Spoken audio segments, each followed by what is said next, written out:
कंधमाल जिला कोटगढ़ ब्लॉक दुर्गापंगा पंचायत रे झाड़ाबाती आतंक एजाए 5 जनकर मृत्यु घटी सरकारी सूत्र सूचना मिली हेले काणीबारू अंचलर 12 जनकर मृत्यु घटी ग्रामवासी पक्षर कहते एवं भी अंचलर 20 ऊर्ध्व लोक आक्रांत थिबा सूचना मिली। गत किछि दिन हेब कोटगढ़ ब्लॉक अंतर्गत दुर्गापंगा पंचायतर काणीबारू सिंधिवाली बाणीपंगा डिमिली साकारजोड़ी आदि अंचलर लोक मैंने झाड़ाबांति आक्रांत होता जमापड़ी। कोटगढ़ और बालीगुड़ा डाक्तखाना किछि लोक चिकित्सित होता बेले गाँव में अनेक लोक आक्रांत थिबा जमापड़ी। गाँव को भल रास्ता नथिबारु पहुंची पारुनी आंबुलांस फल ठीक समय लोक मैंने डाक्तखाना पहुंची पारुनथुबा कहिसंती अंचलवासी।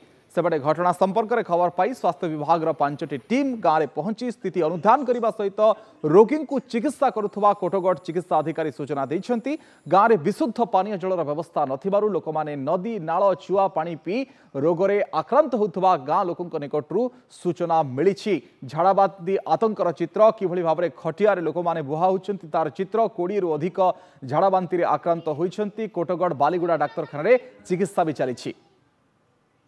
आम गाँव हूँ सिंधिवाली काणीबारू माने झाड़ाबांति होती समस्ते कौन पाई कु परिस्थिति कौन रोग अच्छी ना कौन अच्छी सेटा किसी जना पड़ूना।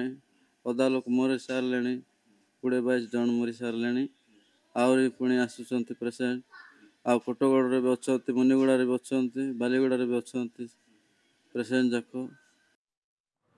अधिक चर्चा करवा बालीगुड़ा प्रतिनिधि विप्रचरण साहू आम सहित जोड़ी होती। विप्रचरण जितेबाला कि 12 जनकर मृत्यु नहीं अभियोग आसुची प्रशासन कहूँ 5 एवं भी 20 जनरू ऊर्ध्व असुस्थ अच्छा कौन स्थिति?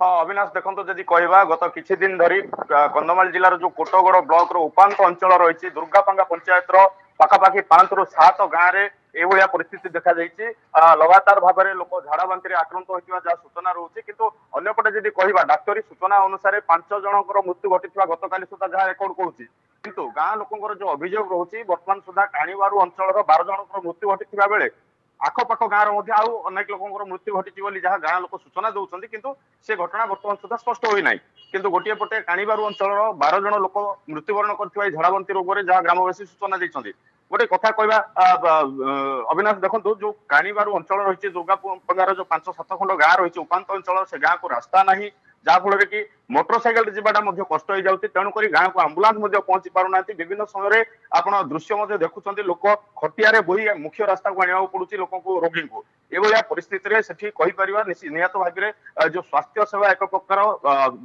विपर्यस्त हो पड़ी।